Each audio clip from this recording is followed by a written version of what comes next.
अभी कांग्रेस पार्टी के प्रवक्ता मुझसे कहेंगे तमाम बातें, मैं इसलिए और एक बात कह देता हूं कि वो भी मत भूलिएगा कि आपके 15 से 20 विधायक जीतने के बाद भारतीय जनता पार्टी में धीरे धीरे करके शामिल हो गए थे। इस बात को भी आप जानते रहिए। दूसरी बात मैं कहना चाहता हूं भारतीय जनता पार्टी के प्रवक्ता से कि यहां का जो आदिवासी है, यहां का जो दलित है, यहां का जो मुसलमान है, क्या सरकार उन्हें अपना नहीं मानती है? और अगर मानती है तो उन्हें मूलभूत सुविधाओं से क्यों वंचित कर रखा है? अगर वंचित कर रखा है तो इसके पीछे का क्या कारण है?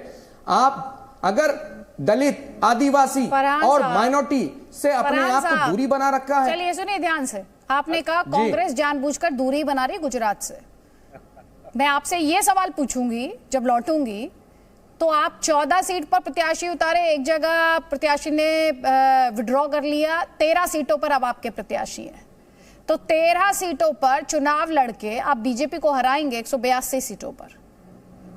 ये सवाल उठेगा ना आपसे। रुकिए जरा, पहले अभय दुबे आपको जवाब देना चाह रहे थे, उनका जवाब लीजिए पहले। अभय दुबे।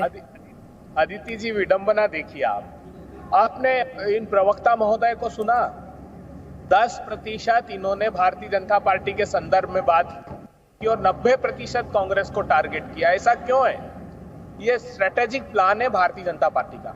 आप देखिए, हैदराबाद की पार्टी जो है, तेलंगाना की पार्टी है ओवैसी साहब की, ओल्ड हैदराबाद की 8 विधानसभा सीटें सिर्फ लड़ती है, लेकिन जहां भाजपा महाराष्ट्र में, गुजरात में, बिहार में जितनी सीटें चिन्हित करके देती है वहां जाते हैं और हर जगह कांग्रेस को टारगेट करते हैं। क्यों ऐसा? इनसे पूछिए। क्योंकि नियोजित रूप से ये चाहते हैं, एक तो चुनाव को पोलराइज करें, उसमें इनका बहुत बड़ा योगदान होता है, दूसरा पोलराइज करके वोटों का बंटवारा कर दिया जाए। ठीक है अभय दुबे जी, क्योंकि थोड़े दिन पहले मैंने असदुद्दीन ओवैसी का इंटरव्यू किया था और ये आरोप जो है आपका ही मैंने उनसे पूछा था, तो उन्होंने 3 सवाल पूछे थे। उन्होंने कहा था क्या हम अमेठी में थे जहां राहुल गांधी हार गए थे? उन्होंने पूछा था बीते 27 साल से क्या हम वोट काट रहे हैं कांग्रेस के? और उन्होंने 2019 के लोकसभा इलेक्शंस को लेकर भी डेटा दिया था। उन्होंने पूछा था सीधे टक्कर थी बीजेपी और कांग्रेस में, वहां कांग्रेस पार्टी कुछ क्यों नहीं कर पाई? अदिति जी, बड़ा सवाल। अब अगली बार जब आप उनका इंटरव्यू करें तो ये पूछिएगा। मैं आपको एक रिसर्च भी भेज दूंगा। जितने सांप्रदायिक विषय भारतीय जनता पार्टी उठाती है, उस पे एकमात्र व्यक्ति देश भर में है जो सारे चैनलों पर बैठकर पूरे देश के वातावरण को पोलराइज करता है। क्यों करते हैं वो? ऐसा पूछिए इनसे।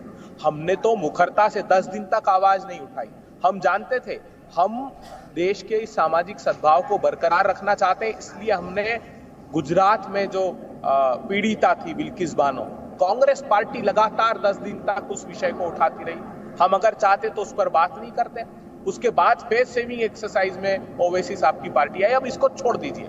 मैं भारतीय जनता पार्टी से विनम्रता पूर्वक पूछना चाहता हूं कि ये बताइए, गुजरात में अगर इतनी अनुकूल परिस्थिति थी, पिछली बार सिर्फ 7 सीटों का अंतर रहा। जब से मोदी जी वहां आए हैं 2002 में 127 सीटें, 117, 115, पिछली बार 99, और हमने जब प्रचंड बहुमत से जीती थी तो 149 सीटें।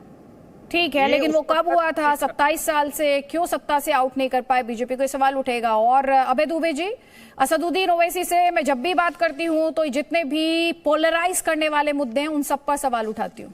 आप मेरे इंटरव्यूज देखिएगा सर, कुछ क्लिप्स में आपको भेज दूंगी।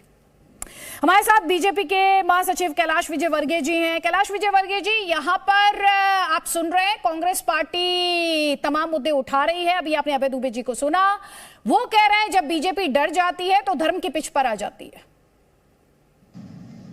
देखिए, ऐसा नहीं है। मुझे लगता है कि फ्रस्ट्रेशन में कांग्रेस डर रही है, क्योंकि पिछली बार भी आप देखिए शुरुआत से गुजरात चुनाव में जब पहले चुनाव हुए तो सबसे पहले जी ने कहा था ये क्यों फ्रस्ट्रेशन में इस प्रकार के शब्द निकल।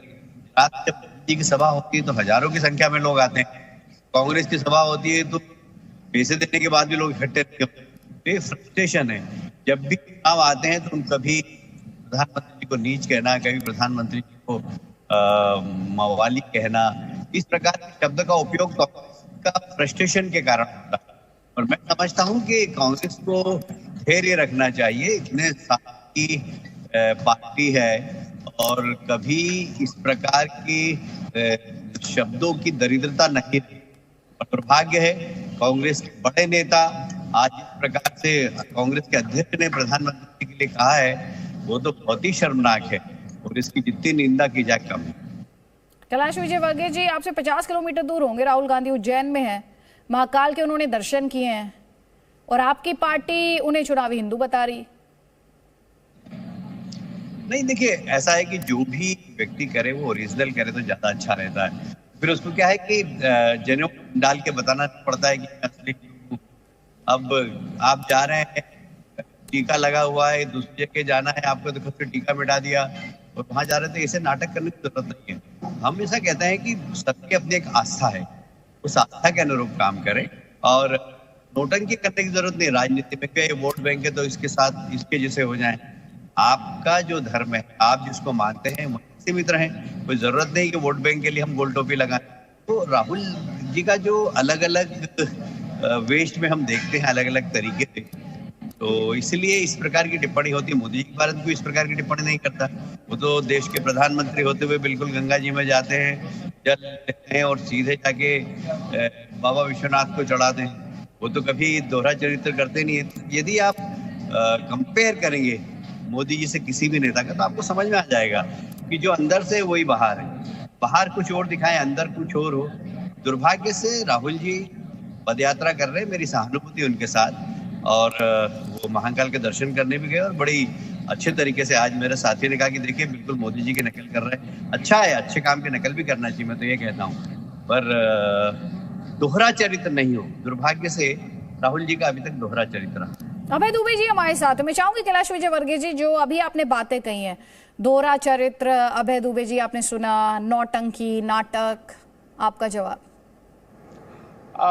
देखिए, मेरे अग्रज हैं कैलाश जी और मैं बड़ा आदर करता हूं उनका, मगर विनम्रता पूर्वक कहना चाहता हूं कि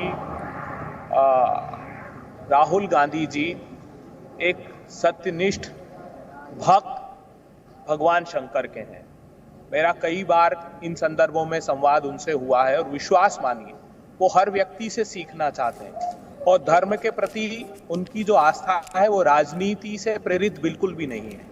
वो दिखावे का आडंबर भी नहीं करना चाहते हैं। वो हमेशा कहते हैं कि वो कार्यकर्ताओं का आग्रह होता है कि आप कैमरे को अनुमति दीजिए, नहीं तो वो कहते हैं कि ये मेरी आस्था है, मेरी निजी आस्था का विषय है, मैं इसको राजनीति से बिल्कुल अलग रखना चाहता हूँ। विश्वास मानिए, जिस प्रकार की प्रतिक्रियाएं भारतीय जनता पार्टी के नेताओं की आती है राहुल गांधी जी के संदर्भ में, उनके धार्मिक आचरण के संदर्भ में, वो हमारी सनातन संस्कृति का हिस्सा तो बिल्कुल भी नहीं है।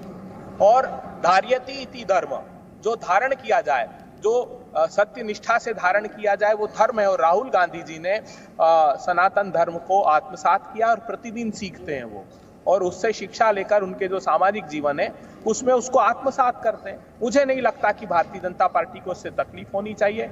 और जिस प्रकार भारतीय जनता पार्टी के नेता प्रधानमंत्री जी को संबोधित करते हुए कहते हैं कि वो बिसात बिछा रहे हैं राहुल गांधी के खिलाफ, और देखिए, मैं नहीं मानता। मोदी जी भी व्यक्तिगत विषयों में जब भी उनसे संवाद हो, तो वो मुझे नहीं लगता जिस प्रकार भाजपा नेता